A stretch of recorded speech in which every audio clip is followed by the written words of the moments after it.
The first light of dawn crept across the Manhattan skyline, slipping through the towering glass windows of the Park Avenue penthouse as if it, too, were bracing for the moment of impact. Brandon Walsh pushed through the front door at 5:17 a.m., the metallic click echoing through the silent apartment.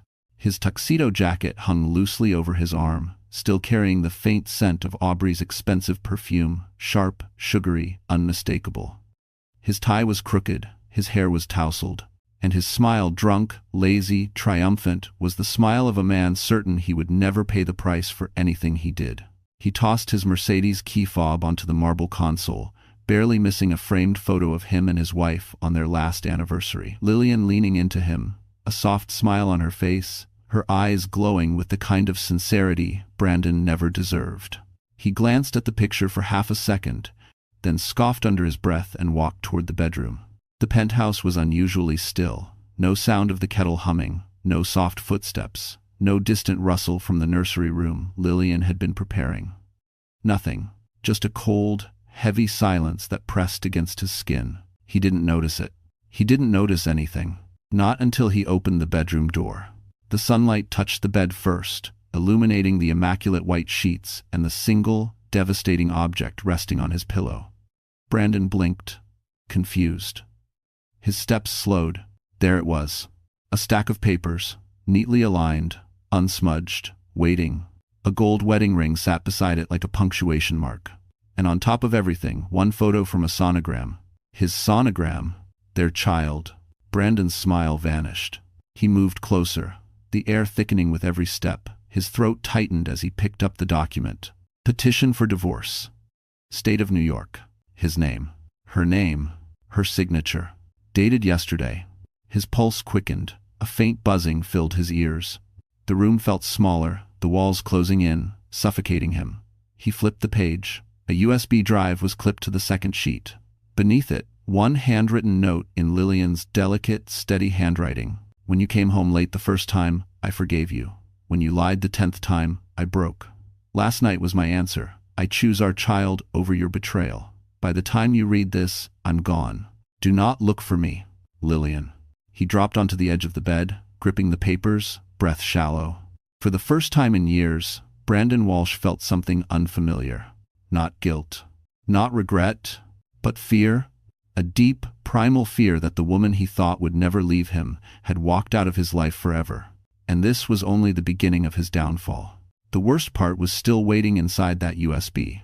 Long before her world collapsed, before the betrayal carved a permanent scar across her heart, Lillian Harper had always believed in quiet strength. Not the loud, demanding kind her husband wielded at every boardroom table, but the gentle, steady kind that held a family together, that turned a cold penthouse into a home, that whispered hope even in the darkest seasons of life. Back when she first moved to New York at 19, she had nothing but a scholarship, a second-hand suitcase, and a dream to become an interior architect capable of shaping spaces that made people feel safe. Growing up in foster homes across Ohio taught her early that safety was a privilege, not a guarantee. So she built her own version of it in every place she lived. Warm lights, soft linens, gentle corners. She knew how to create peace because she had spent so much of her life searching for it. By the time she was 31, she had finally carved out a life that felt stable. A career at a respected Manhattan design studio. Loyal clients who trusted her taste, a reputation for solving impossible problems with calm brilliance. Then came Brandon Walsh, a polished executive with a confident smile and the kind of charm that could disarm anyone. For reasons she would question later, she let him in. She softened. She allowed herself to believe she could be loved without being hurt. They married 2 years later. And slowly, almost invisibly, the life she built began to shift under Brandon's influence. At first, he encouraged her career. Later, he criticized it. At first, he admired her independence. Later, he saw it as a threat. At first, he promised partnership. Later, he rewrote her accomplishments as his own. By the time she became pregnant, the imbalance was complete. Brandon turned her pregnancy into a PR tool for his corporate image. He insisted she stop traveling for work. He suggested she take fewer clients. He quietly redirected one of her biggest projects to a junior designer he favored. When she cried that night, he accused her of being dramatic and hormonal. Still, she tried. She held the marriage together. She held herself together. She showed up to prenatal appointments alone, clutching her ultrasound images like little proofs of hope. She stayed late at work to make up for lost income. She reassured her unborn child that things would get better, that daddy was just busy, that families go through phases. But deep inside, she knew something was wrong. The first time she smelled perfume on Brandon's shirt, she forgave him. The second time, she questioned herself. The 10th time, she stopped sleeping. Her friends told her she looked pale. Her coworkers whispered that she was shrinking into someone she wasn't. Yet she endured until that night at 3 a.m., when she opened Brandon's credit card statement and saw the charge for a luxury suite at the Ritz-Carlton Central Park, and the name signed on the receipt, Aubrey Sloan. In that moment, Lillian Harper stopped breaking. She started planning. The Park Avenue penthouse had once felt like a promise. The glass walls that framed the Manhattan skyline, the soft golden lighting Brandon insisted was perfect for entertaining. The marble floors. Lillian spent hours choosing. Every detail seemed to whisper the life she believed she was building. Stable, warm, lasting. But over time, the penthouse became something else entirely. It became a stage. A stage where Lillian played the role of the supportive wife, the polished hostess, the woman who greeted Brandon's colleagues with a gracious smile while quietly holding her stomach to steady the nausea from her pregnancy. A stage where nothing was real except her exhaustion. Where every room carried traces of Brandon's ego, his rules, his unpredictable moods. He loved the view because it made him feel powerful. She loved it because it made her feel less alone. During daylight, the penthouse buzzed with the sound of Brandon's phone calls, sharp orders, fake laughter, deals being closed as he paced across the living room. At night, the space fell into a thick coldness, the kind Lillian wrapped herself in because there was no warmth left between them. The places that once held joy now haunted her. The kitchen, where Brandon dismissed her morning sickness as overreacting. If you count of the story, the living room, where he announced he would be traveling more for networking. The bedroom, where the bed felt too big and too empty after he stopped coming home. The nursery, half-finished, untouched, a silent witness to everything she feared. Even outside the penthouse, the world seemed to close in on her. The design studio in Soho, where she once thrived, now felt like a reminder of opportunities slipping away. Brandon's subtle interference had cost her 2 major clients, and she felt it in every quiet conversation her co-workers exchanged when they thought she couldn't hear. At the prenatal clinic on the Upper East Side, she often sat alone, watching other expectant mothers laugh with their partners. She learned to pretend she didn't notice. She learned to hold her ultrasound photos close to her heart and whisper promises only her baby could hear. And then there was the city itself. Vast, glittering, indifferent. The yellow cabs rushing down Lexington Avenue. The smell of roasted nuts from street vendors. The winter wind that sliced between skyscrapers. Once, New York had been her playground. Now, it felt like a maze she was trapped inside. But the worst place, the place that cut the deepest, was Brandon's office near Wall Street. She had stopped visiting months ago, yet she could still picture the sleek glass lobby, the receptionist who always stared a little too long, the board members who treated her like a prop in Brandon's life. That world was his, and he never let her forget it. Yet despite the cold, despite the loneliness, despite the cruelty that pressed on her chest every time she walked through the penthouse door, Lillian held on. Held on to hope, held on to dignity, held on to the tiny heartbeat she carried, a reminder that something beautiful still belonged to her. She didn't know it yet, but this world, this cold, polished, merciless world was about to shift. And she was the one who would change it. Before the world discovered who Brandon Walsh truly was, Lillian had already begun to see the cracks, hairline fractures beneath the polished surface he showed everyone else. To the public, Brandon was the rising star of Manhattan's tech finance world. Sharp, calculated, charming in the way that made investors drop their guard and reporters give him glowing headlines. But behind closed doors, the man she married was someone else entirely. Brandon was a collector. He collected admiration. He collected praise. And eventually, he collected women. For years, he hid behind expensive suits, staged philanthropy, and a picture-perfect marriage he used as a business asset. The penthouse, the dinners at the plaza, the vacations in the Hamptons, none of it was for them. It was for him. For the image, for the illusion. And when he met Aubrey Sloane, everything about him changed. Aubrey was exactly the kind of woman Brandon liked to orbit around when no one was watching. Young, hungry for attention, and eager to attach herself to a man with power. She worked in luxury event PR, spending her nights in glittering ballrooms and her mornings posting filtered selfies on Instagram with strategic hashtags. Brandon was one more accessory she wanted to add to her curated lifestyle. Their affair didn't start with passion. It started with ego. Aubrey knew how to stroke Brandon's pride, how to make him feel invincible. She praised his speeches, bragged about his genius, and slipped her hand into his arm at every event as if she had already claimed him. And Brandon, who lived on flattery the way others lived on oxygen, fell for it instantly.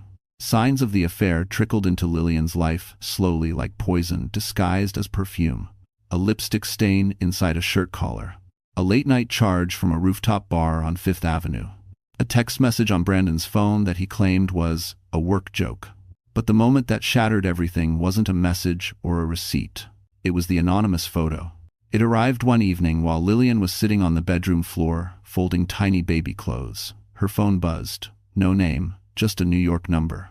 Attached was a photo of Brandon at a fundraiser 3 nights earlier. He wasn't standing beside his colleagues. He wasn't even pretending to network. He was standing behind Aubrey, his hand on the small of her back, whispering into her ear with a smile Lillian hadn't seen in months. Under the photo was one line. "You shouldn't raise a child with a man who treats you like a placeholder." Lillian stared at the screen until her eyes burned. Every instinct she had tried to suppress, every doubt, every fear, finally crystallized into truth. Brandon wasn't having a moment of weakness. He wasn't going through a phase. He wasn't confused or stressed or overwhelmed. He was gone. And Aubrey? Aubrey wasn't just a mistake. She was a threat. A threat to Lillian. A threat to her career. A threat to her unborn child. But neither of them knew something crucial. Lillian Harper was done suffering in silence, and she was about to fight back. The night it happened had started like any other, a quiet evening, soft lamplight, and Lillian sitting on the couch with her laptop balanced on her knees, sketching the layout for a client's penthouse renovation. Her back ached, her eyelids felt heavy, and she had one hand resting protectively over her belly. She kept glancing at the clock. Brandon had promised he'd be home by 8. He didn't call. He didn't text. He didn't even bother to lie. By 9:30, the silence of the apartment felt suffocating. Lillian tried distracting herself by scrolling through design portfolios, but the anxiety pressed against her ribs. She reached for the remote, planning to mute the world with a documentary, when a notification flashed across her phone. Brandon Walsh spotted at Midtown Gala, posted by a local society gossip page, one known for being painfully accurate. Her heart thudded. She clicked the post, and there he was. Brandon Walsh, her husband, in a tailored black tuxedo, standing on the red carpet in front of photographers. Not alone. Not even pretending to be. His arm was wrapped around Aubrey Sloane, who was wearing a champagne-colored gown that shimmered under the camera lights. The caption beneath the photo read, "New power couple. Brandon Walsh brings PR darling Aubrey Sloane as his date to the Tech Vision charity gala." Date. They called her his date. For a moment, Lillian couldn't move. Her breath caught in her throat, her vision blurred, and all she could hear was the pounding of her own heartbeat. She zoomed into the photo, Brandon's hand pressed firmly at the curve of Aubrey's hip, the two of them whispering and smiling like they shared a secret. A secret Lillian had never been meant to know. She scrolled further. There was a video. And that was where the humiliation truly began. The clip showed Brandon and Aubrey entering the ballroom of the Plaza Hotel, the chandeliers casting golden light over their polished silhouettes. As they reached the center of the room, someone behind the camera called out, "Brandon, where's your wife?" Aubrey let out a soft laugh, the kind people make when they're enjoying someone else's pain. Brandon didn't look embarrassed. He didn't look surprised. He didn't even look conflicted. He just smirked. "She's unavailable," he said, adjusting his cufflinks. "These events require energy she doesn't have right now." The way he said it, so dismissive, so smug, felt like a knife sliding straight into Lillian's chest. Unavailable. Like she was an inconvenience. Like she was nothing. Comments flooded the post within minutes. Some defending Aubrey. some mocking Lillian, some speculating she wasn't good enough to keep her husband interested. Lillian put her phone down, but her hands were shaking so violently she almost dropped it. She pressed a palm to her belly, whispering an apology to her unborn child as tears streamed down her cheeks.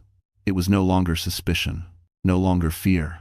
This was public humiliation. Brandon had just announced to the world that she was irrelevant.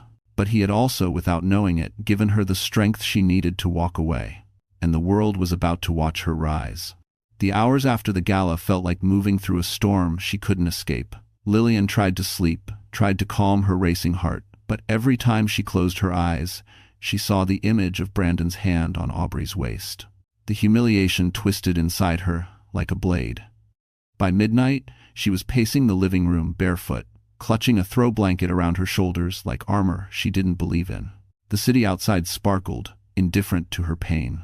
Manhattan never stopped for anyone, not even a woman whose marriage had just crumbled. At 1:12 a.m., the first contraction-like cramp shot through her abdomen. It wasn't labor, but it was fear. The kind that made her drop to her knees beside the couch, both hands gripping her stomach. She whispered, "It's okay, Mommy's here," even though she didn't feel present at all. She felt like she was falling into grief, into anger, into uncertainty too wide to measure. She crawled onto the sofa, pulling a pillow against her chest. She wanted to call someone Maeve, her friend, or Jonathan, though she barely knew him, or even the clinic hotline. But the humiliation was still too raw. She couldn't make herself speak, couldn't form words, couldn't admit out loud what had happened. Her phone buzzed. It was Brandon. "Don't wait up. Staying at the office." Staying at the office.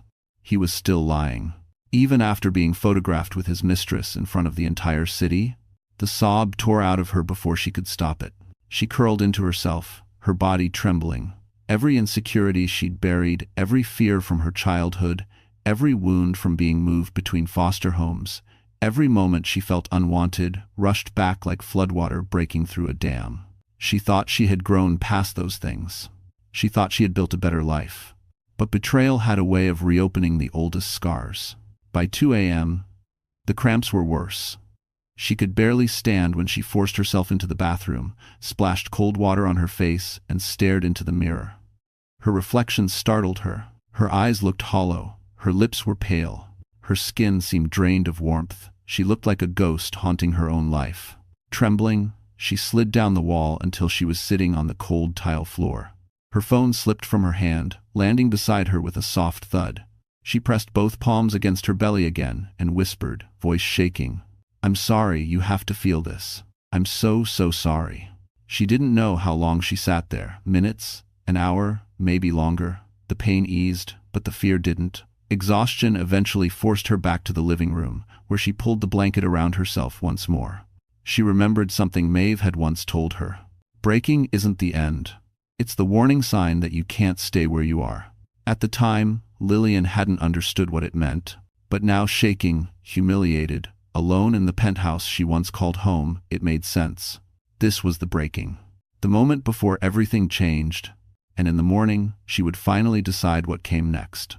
Morning arrived like an accusation, bright, merciless, exposing everything she had tried to hide in the shadows of the night. Lillian sat at the small breakfast table, untouched tea cooling beside her. Her body felt heavy, drained from hours of crying, but her mind was clearer than it had been in months. The humiliation still stung, but beneath it, something new was forming. Resolve. She opened her laptop and pulled up the file she had ignored for weeks. Project Horizon, lead designer, Lillian Harper.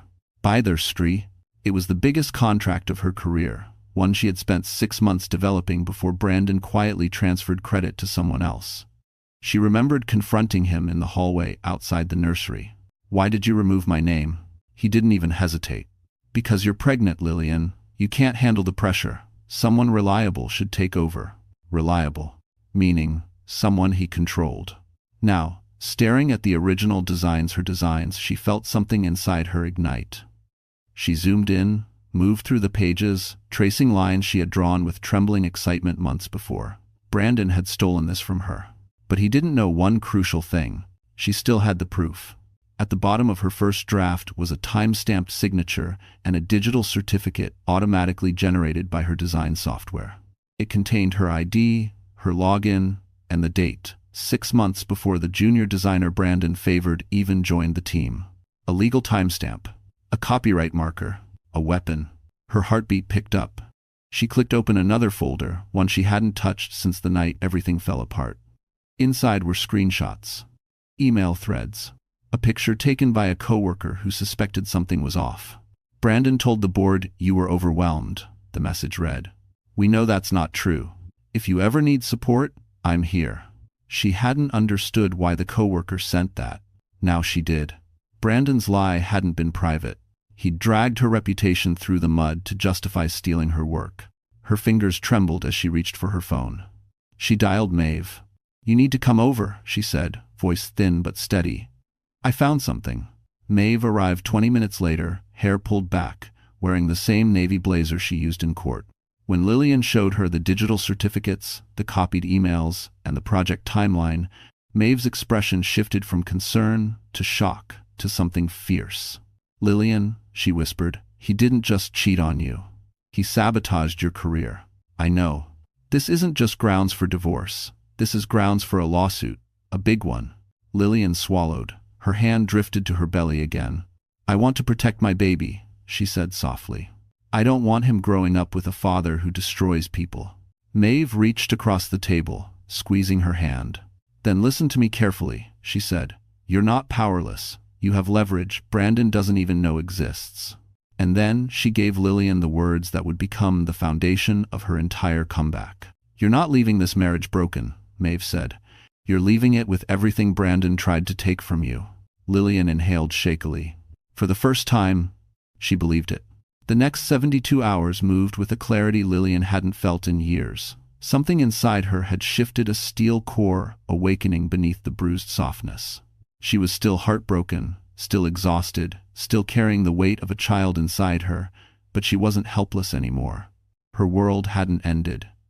It had simply opened, and for the first time, she wasn't afraid to walk through it alone. She started with the practical things, the things Brandon counted on her never being strong enough to handle. She opened a new bank account and transferred the portion of her income she was legally entitled to. She printed her design drafts, organized emails in careful chronological order, and placed everything into a navy folder Maeve brought her. Maeve watched her as she worked. "You're handling this better than most people I've represented," she said. Lillian didn't look up. "I've survived worse," she murmured.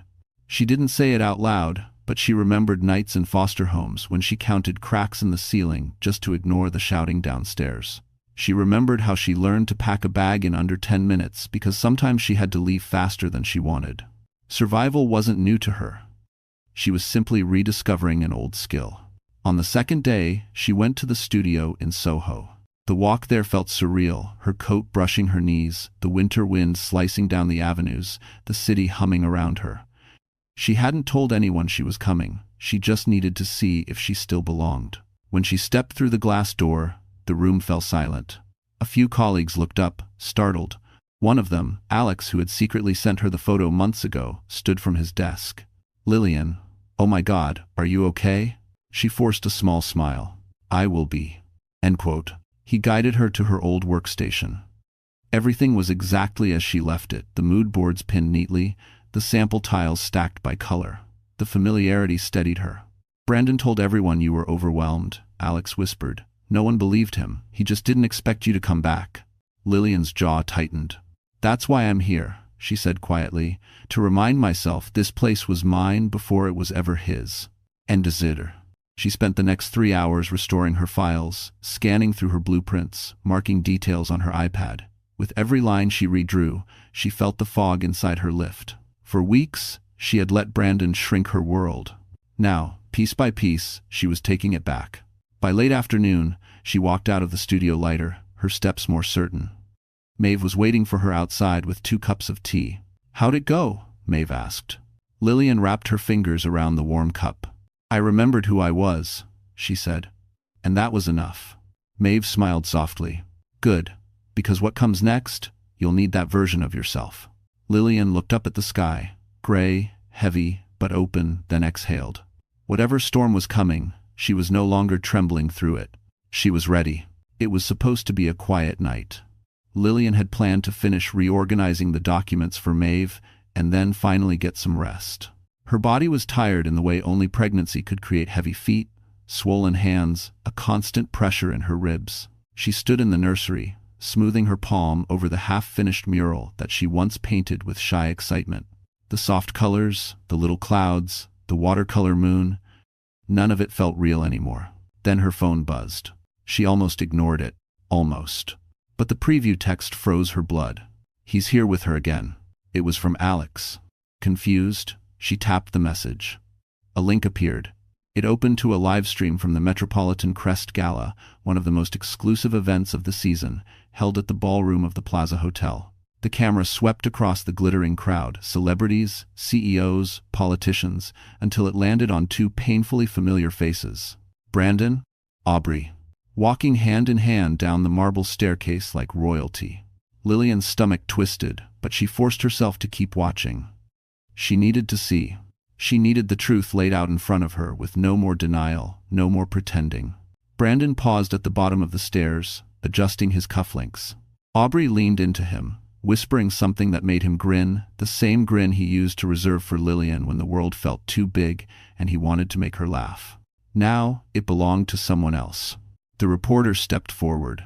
Brandon, Aubrey, mind giving us a quote? Aubrey lit up, flipping her hair back in that dramatic way people used when they knew cameras were watching. It's a special night, she said smoothly. We're celebrating big changes. Lillian's heartbeat stuttered. Brandon smirked. Life's too short to hold on to things that don't fit anymore. Things. Not people. Not marriages. Not families. Things. The reporter laughed as if betrayal were amusing. So rumors are true? You two are official? Aubrey didn't hesitate. She touched Brandon's chest playfully.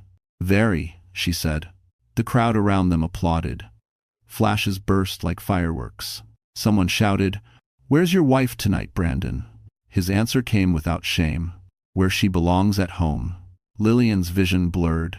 The humiliation of being dismissed, minimized, and erased in front of New York's elite sliced deeper than any private betrayal ever had. And then another blow. The camera zoomed in just as Aubrey laid her hand on Brandon's arm and whispered, "She's holding you back, baby. Let her go." Lillian shut the laptop. Her hands were shaking too hard to breathe, let alone move. But then something unexpected happened. Something sharp. Something that didn't feel like pain. A clarity cold, precise settled over her.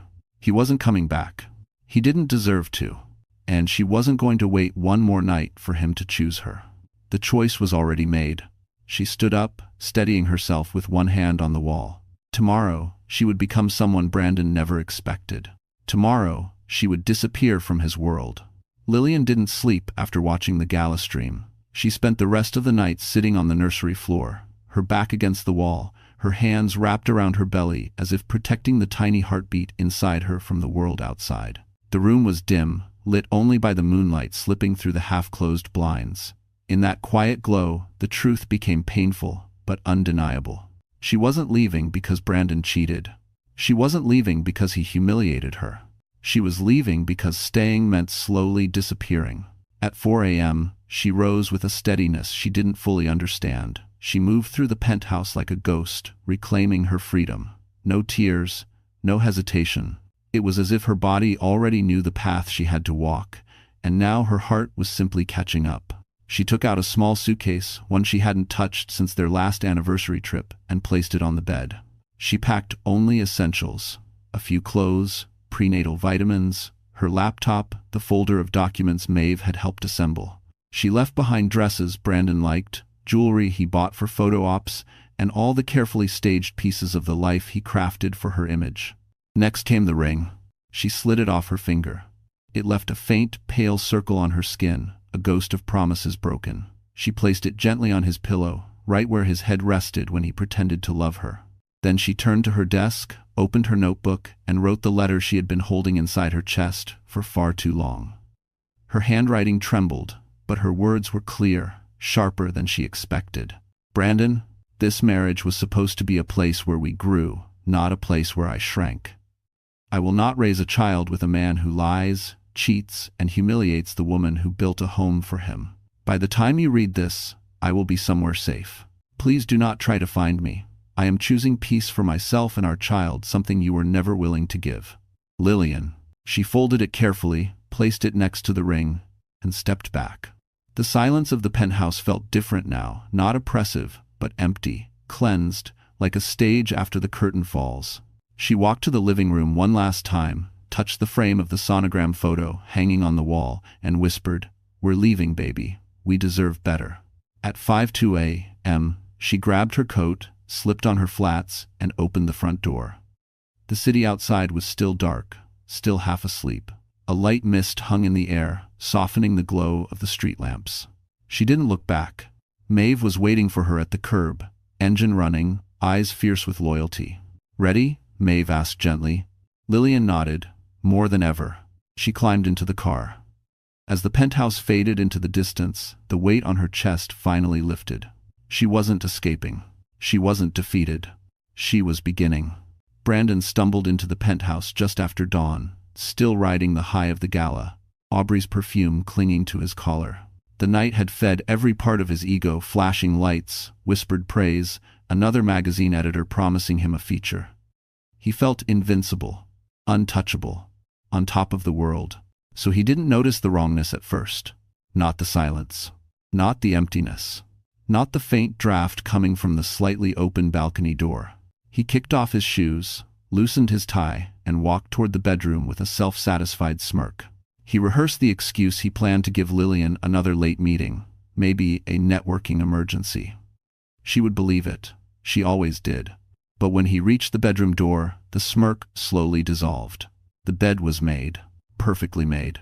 Lillian never made the bed before leaving for her appointments. She always said mornings were for soft beginnings, not tight corners. But today, the sheets looked untouched, carved with hospital-level precision. It was the first crack in his reality.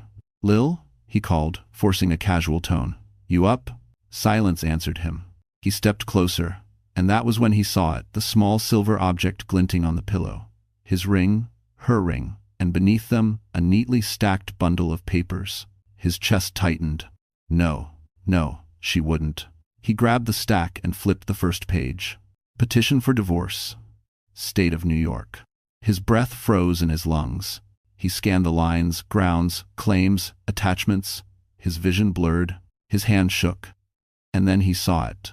The sonogram photos slipped between the pages. Their child, the baby he barely acknowledged. The baby he never made time to see. He let the papers fall onto the bed. "Lillian?" he called again, louder this time, no charm, no arrogance, just fear. He rushed through the penthouse, checking the kitchen, the nursery, the hall closet. The nursery hit him like a punch. The tiny onesies were gone. The rocking chair cushion was missing. The mobile she hung above the crib had been taken down, not stolen, removed. Intentionally. As if she were erasing her existence from the home they once shared. His breathing turned shallow. In the living room, he spotted something on the coffee table, a navy folder. His stomach dropped when he opened it. Printouts, emails, screenshots, receipts, evidence. So much evidence that his vision went white around the edges. She hadn't just left. She hadn't just taken the child. She had built a case. And she had done it without him noticing. No, this isn't happening, he whispered, gripping the back of a chair. She wouldn't leave me. But she had. For the first time since he met her, Brandon felt the floor shift beneath him. His kingdom, his image, his control was cracking. He reached for his phone, hands trembling, and called her number. Straight to voicemail. He tried again. Voicemail. Again. Voicemail. A cold realization seeped in. Lillian wasn't coming back. And he was no longer the man in charge. She had left on her terms, and this was only the beginning of his unraveling. By Monday morning, the shock had begun to calcify into a cold, simmering fury inside Brandon. He hadn't slept. He couldn't. Every room of the penthouse felt haunted, her absence echoing louder than any argument they'd ever had. But beneath the panic was something uglier. Entitlement. He still believed he could fix this with charm, manipulation, or force of habit. So when he received an email from Porter and Finch Family Law, notifying him of an emergency meeting requested on Lillian's behalf, he smirked. She wanted to meet? Perfect. He would talk some sense into her. He arrived at the firm's midtown office in a tailored suit, hair slicked back, expression crafted to project annoyance instead of fear. The receptionist led him to a conference room with glass walls overlooking Lexington Avenue. The door closed behind him with a quiet click. 2 women sat at the table. Lillian, and opposite her, Maeve Porter, her lawyer. Lillian looked different. Not stronger, no, not yet, but composed. Collected. Her spine straight, her hands resting gently on her stomach. Her eyes, though tired, held something he hadn't seen in years. Certainty. Brandon forced a smile. Lil, sweetheart, you didn't have to do all this. We can talk privately. Maeve's voice cut through the air like a blade. She doesn't speak to you alone. Not anymore. Brandon blinked. Excuse me? Given your recent conduct, Maeve continued calmly, all communication will go through me. Lillian didn't look away. Didn't flinch. Didn't defend him, the way she used to. Brandon felt something twist under his ribs. He dragged out a sigh, shifting into his familiar condescending tone. Lillian, come on. You're overreacting. You're pregnant. You're emotional. Whatever you think you saw, Maeve slid a folder across the table.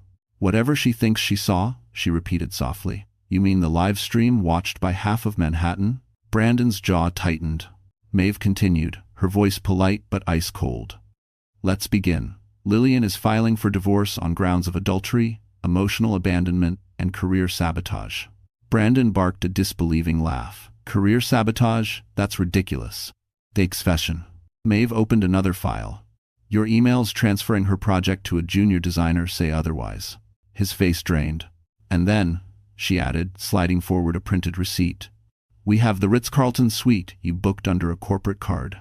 Business trip, he snapped. With champagne for 2? Maeve raised an eyebrow.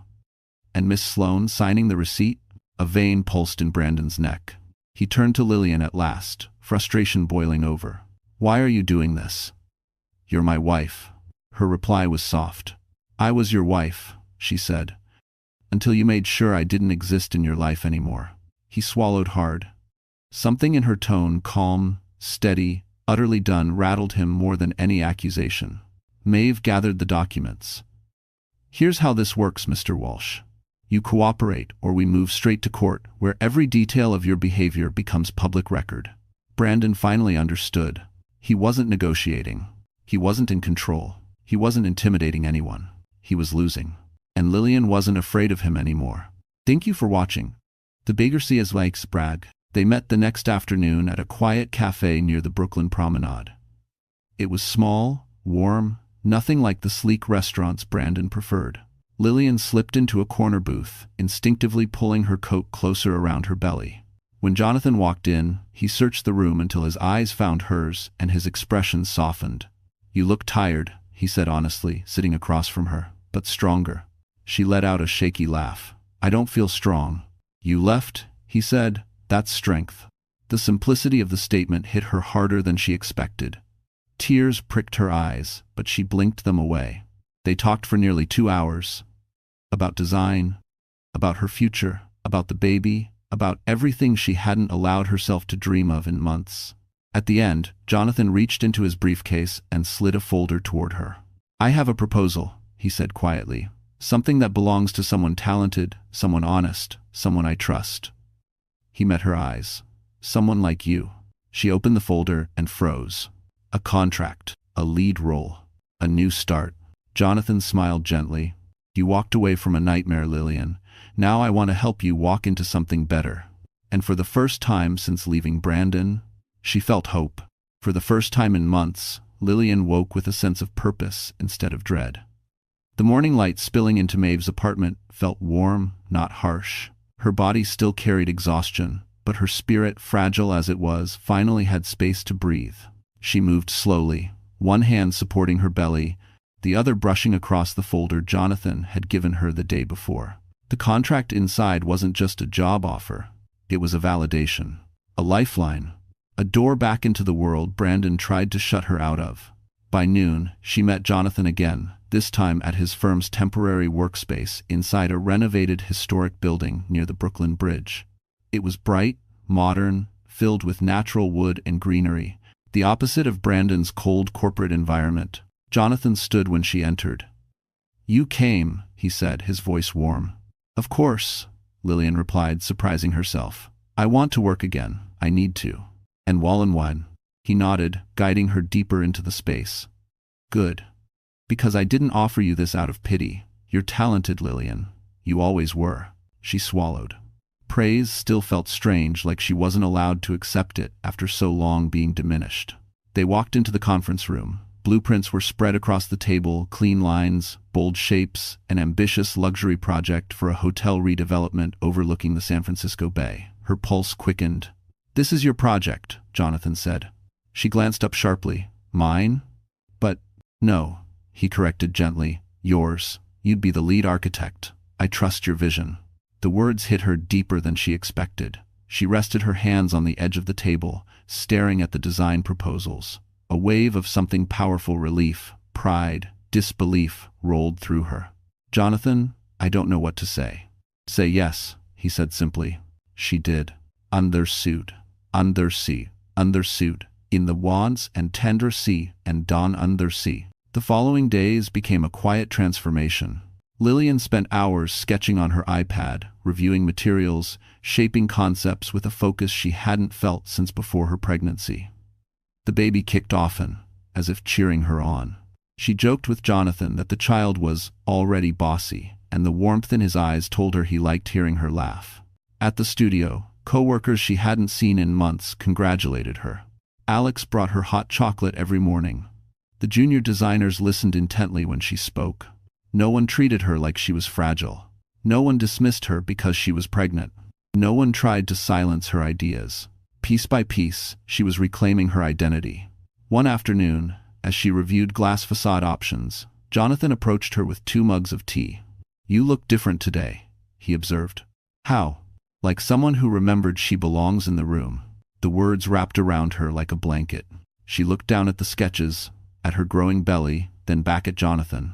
"I want to keep building this," she said. "Not just the project, my life, my future." He smiled softly. "You will, and you won't be doing it alone." Her cheeks warmed not from embarrassment, but from a feeling she hadn't known in a very long time. Possibility. Lillian Harper wasn't just surviving anymore. She was rising. While Lillian rebuilt her life piece by piece, Brandon's world, once polished, powerful, and meticulously curated, began to unravel in ways he never imagined possible. It started subtly. A tense email from the chief financial officer. A canceled investor breakfast. A board meeting rescheduled without explanation. He brushed it all off at first, blaming holiday chaos or overloaded schedules, but the anxiety beneath his ribs grew heavier each day. He couldn't shake the feeling that the ground beneath him was shifting and not in his favor. He found out why on a Tuesday morning. Brandon entered his office on the 39th floor, tossing his coat on the leather chair. Before he could sit, Greg Holloway, the company's general counsel, stepped in with a stiff expression. "We need to talk," Greg said. Brandon frowned. "About what?" Greg shut the door. His tone was controlled but cold. "The board received documentation regarding misuse of corporate funds." Brandon's stomach dropped. "What documentation?" Greg handed him a folder, the same navy folder Lillian had placed on the coffee table weeks earlier, now reproduced with corporate letterheads and legal summaries. Receipts from the Ritz-Carlton. Champagne billed as client entertainment. Aubrey's travel expenses charged to the company card. Suspicious reimbursements tied to consultant meetings. All of it. Exposed. "We're conducting a full audit," Greg continued. "The preliminary findings are not good." Brandon's throat tightened. "This is ridiculous. It's being blown out of proportion." Greg didn't blink. "You used company funds to support a personal affair, Brandon. That's financial misconduct. We can't ignore it." Brandon's pulse hammered in his ears. "Who sent this? Was it my wife?" Greg's silence confirmed the truth. But then came the knife twist. "It wasn't just your wife," he said. "Someone inside your department submitted these as well." Someone inside. A traitor in his own ranks. Brandon's mind raced. Who? Which employee? Who dared betray him? He had built this department. He had mentored these people. They owed him their careers. He stormed into the office floor. Eyes darted away. Conversations abruptly stopped. People refused to meet his gaze. The shift was unmistakable. Fear had turned into suspicion, suspicion into judgment. He wasn't admired anymore. He wasn't envied. He was radioactive. And then the worst blow came. That afternoon, the board demanded his presence. He entered the conference room, expecting a difficult conversation. Instead, he walked into an execution. Aubrey was there, sitting beside the board chair, smiling softly, like she had been invited. Brandon froze. What is she doing here? Aubrey crossed her legs slowly, twirling a pen between her fingers. Oh, Brandon, she purred. They asked for clarity. I simply told the truth. The truth. Her truth. Not his. She laid out everything. The trips, the gifts, the arrangements, the lies, all to save herself. By the time she finished, the board chair spoke with finality. Effective immediately, Brandon. You are suspended pending investigation. His vision blurred. Suspended. Public shame. Loss of power. Loss of control. Everything he built was collapsing. And somewhere across the city, Lillian was rising. The Manhattan Family Court building was colder than Lillian expected, not just in temperature, but in energy. Echoes of distant footsteps bounced off marble floors. Lawyers hurried past with stacks of documents. Parents whispered anxiously in corners. It felt like a place where lives didn't just change, they split. Maeve walked beside her, calm and unshakable, a soft hand poised protectively at Lillian's back as they entered the courtroom. Lillian's heart pounded, her baby shifting beneath her ribs as if sensing the storm she was walking into. Brandon was already there. He sat on the opposite side of the room, jaw clenched, eyes fixed on her like she was the one who ruined his life, not his mistress, not his ego, not his lies. Aubrey was nowhere in sight. His parents weren't there either. He was alone, but he still tried to look powerful. It didn't work. The judge entered, and the tension in the room tightened like a rope pulled from both ends. Case number 47C182, Harper v. Walsh, Custody Determination Hearing. Brandon's attorney rose, polished and loud. Your Honor, my client is concerned about Miss Harper's mental and emotional stability. She left the marital home abruptly, without notifying Mr. Walsh, and Maeve stood. Your Honor, Miss Harper left because she was forced to. She was abandoned during her pregnancy, publicly humiliated, and emotionally manipulated for months. The judge raised an eyebrow. You have evidence?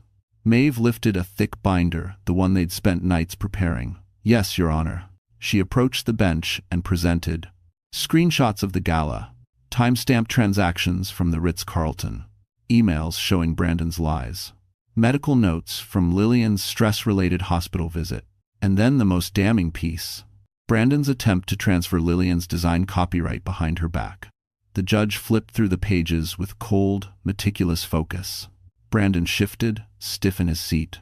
His lawyer tried again. Your Honor, my client has the financial stability. Maeve cut in smoothly. Miss Harper has recently accepted a lead architect position under a major firm. Her income is secure, her schedule flexible, and she has a support network. She nodded toward the door where Jonathan stood quietly, respectfully, not entering the room but making sure she was never alone. The judge noticed.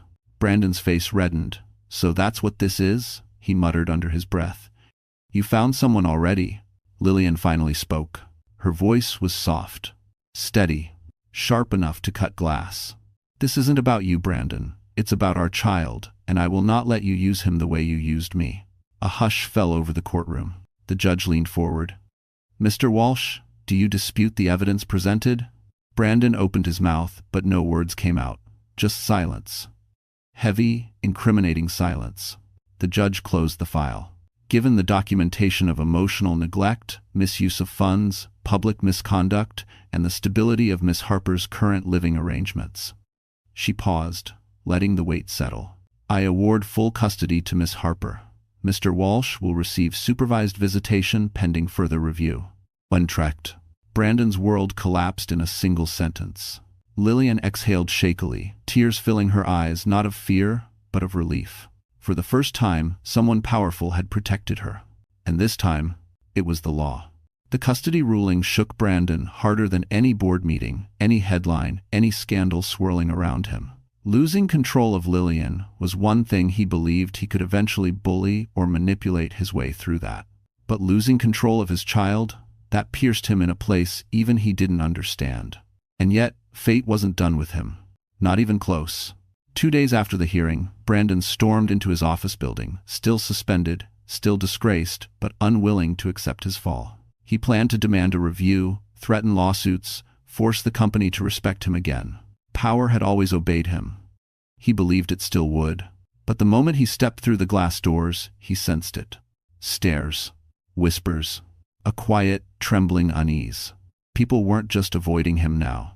They were watching him.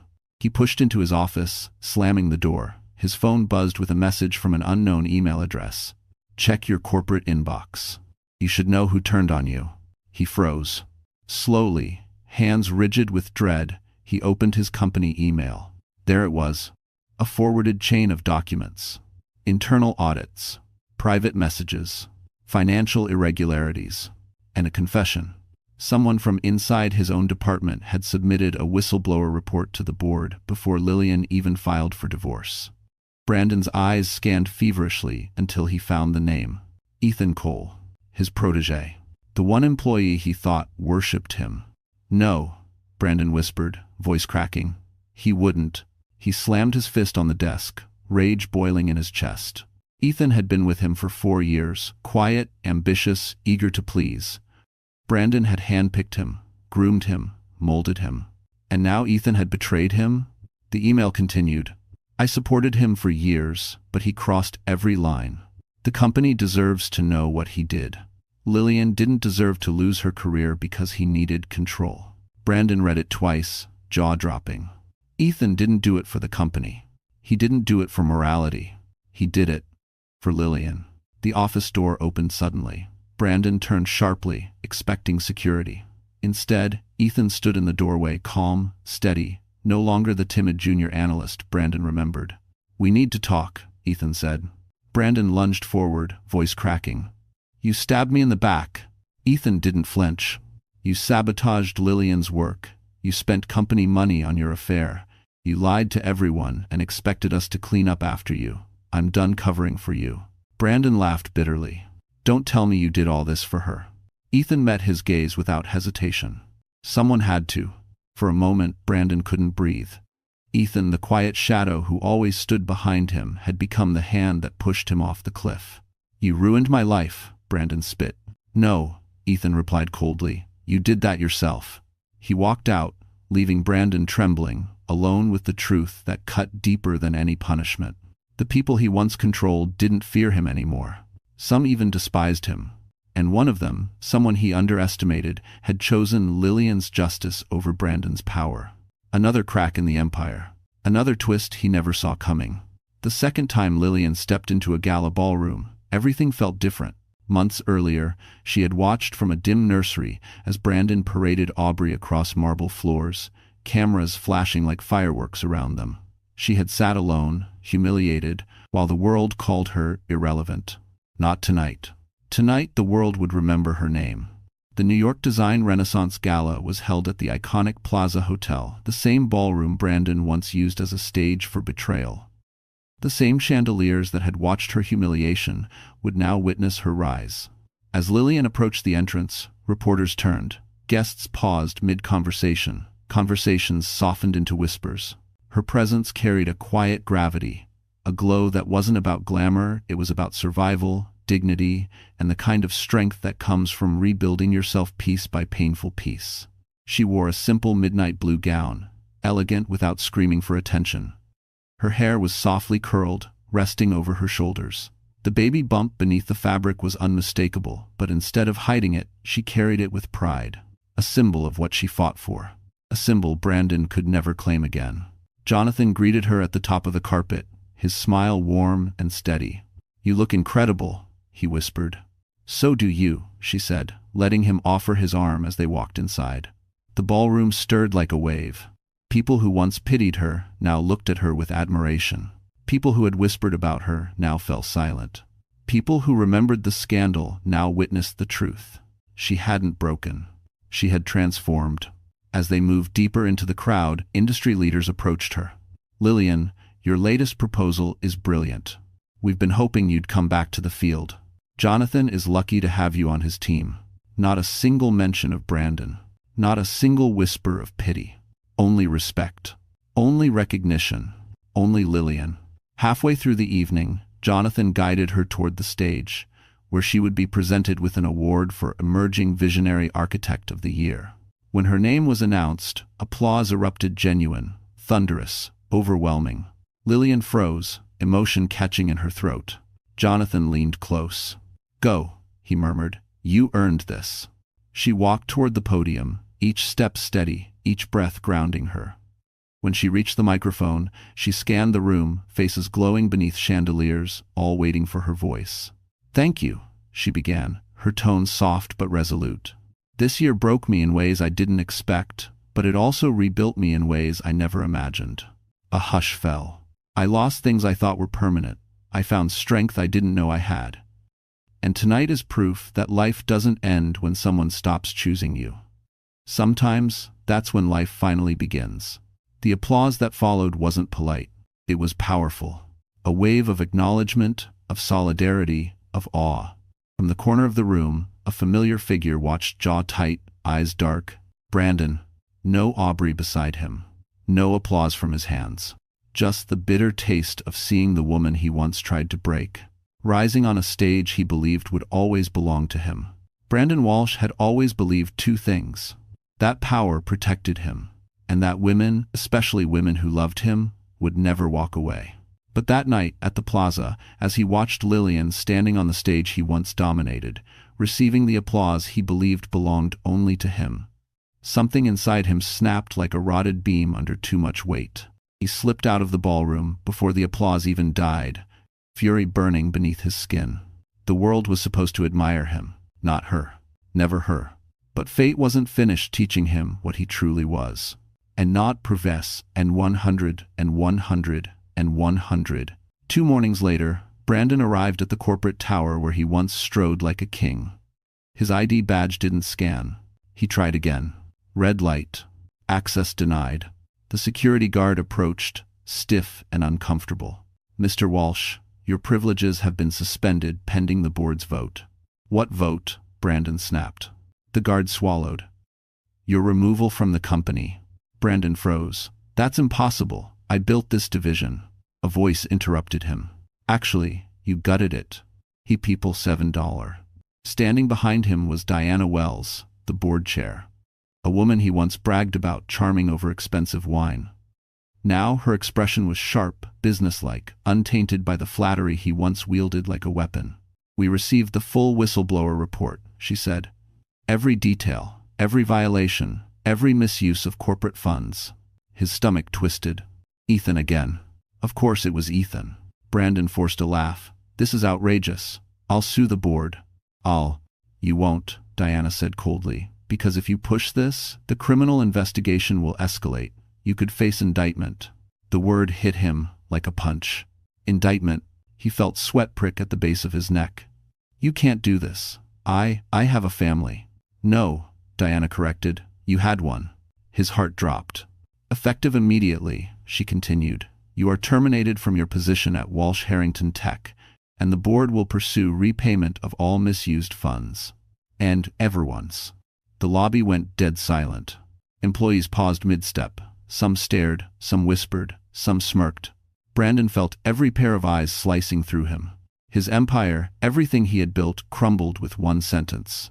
He grabbed the back of a chair to steady himself. "Diana, please. Just give me time. I can fix this." "There's nothing left to fix," she said. "And Brandon," she leaned in, her voice a razor, "your wife deserved better. Is it if 70? And that's not persevenation, today's 40 indation. In outwanhum a sums of everything." Brandon stumbled outside into the cold Manhattan wind, gasping like a man drowning on dry land. As he reached the sidewalk, his phone buzzed. "Aubrey Sloan."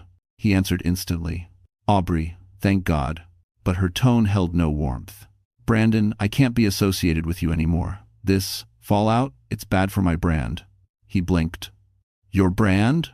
Aubrey, I'm blocking your number, she interrupted. Good luck. The call ended. Brandon stared at his reflection in the tower's dark glass, bleary-eyed, suit rumpled, stripped of arrogance, stripped of allies, stripped of everything he used to believe made him untouchable. He was alone, utterly, devastatingly alone. And somewhere across the city, the woman he tried to break was building a future he would never be part of again. Spring arrived softly in New York, cherry blossoms blooming along the Brooklyn Heights promenade, the river shimmering under morning sun, the city humming with renewed life. For the first time in a long time, Lillian Harper felt that same renewal stirring inside her.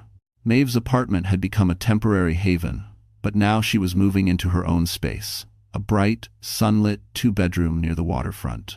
Boxes sat stacked against the walls, baby clothes folded neatly in baskets, and her architectural models spread across a new oak desk. She ran her fingers over the smooth surface, imagining what her life would look like from here on. Free. Secure. Hers. A knock sounded at the door. When she opened it, Jonathan stood there, holding a small bouquet of spring flowers, nothing extravagant, just soft yellows and whites, humble but thoughtful. You didn't have to bring those, she said, cheeks warming. I didn't have to, he replied, but I wanted to. He stepped inside, looking around the apartment with quiet admiration. It suits you, he said. Warm, open, alive. Lillian smiled. It feels like a beginning. Jonathan met her eyes. It is. They spent the next hour assembling the crib. Well, Jonathan assembled it, and Lillian handed him screws, while laughing every time he muttered about impossible Swedish instructions. When he finally finished, he stepped back, hands on his hips, and for one. There, he said proudly. Completely level. It's perfect, she whispered. Her hand drifted to her belly as the baby kicked. Jonathan watched her with a softness that made her chest tighten, a warmth she had long forgotten. Lillian, he said carefully, I know you've been through more than most people could survive. But I want you to know something. She looked up, heart fluttering. You're not defined by what he did to you. You're defined by what you did after. Her breath caught, and what if, he hesitated, the first time she'd seen him unsure, in your next chapter you didn't have to walk alone? The room went still. Lillian searched his face not for perfection, not for promises, but for sincerity. She found it in the steady way he looked at her, not as someone broken, but as someone strong enough to choose her future. Jonathan, she whispered, are you asking? I'm asking, he said gently. If you'd let me be part of the life you're rebuilding, you and the baby. Tears welled in her eyes, but these were not tears of hurt. These were the kind that washed away the last remnants of the past. She stepped closer. Yes, she said softly, I'd like that. Jonathan exhaled, relief and joy crossing his face. He pulled her into a careful embrace, mindful of her belly, holding her with a tenderness she had never known with Brandon. Outside the window, the city glowed. Her child would grow in love, not fear. Her career was thriving. Her dignity was restored. And the man who tried to break her was left in the ruins of his own making. Lillian Harper didn't just survive. She won. And this time, life was finally hers. So, that's how the story ends, my wonderful friends. You're still here with me, all the way until now, aren't you? If you're listening to this part, then something in Lillian's journey touched your heart in a way only real life can. And maybe, just maybe, it reminded you of something in your own story. What she went through wasn't just betrayal, it was rebirth. A reminder of a powerful Stoic truth Marcus Aurelius once wrote. The impediment to action advances action. What stands in the way becomes the way. Her pain became her path. Her loss became her strength. And her ending became a beginning she truly deserved. Life will break us at times quietly, suddenly, unfairly. But healing begins the moment we choose ourselves. The moment we walk away from what hurts and step toward what honors our worth. Lillian did that, and so can you. If this story stayed with you, if it made you feel seen, understood, or a little less alone, then let's keep going together. Like, share, and subscribe so more people can find stories that remind them of their strength, too. You matter. Your future matters. And your comeback is never too late to start.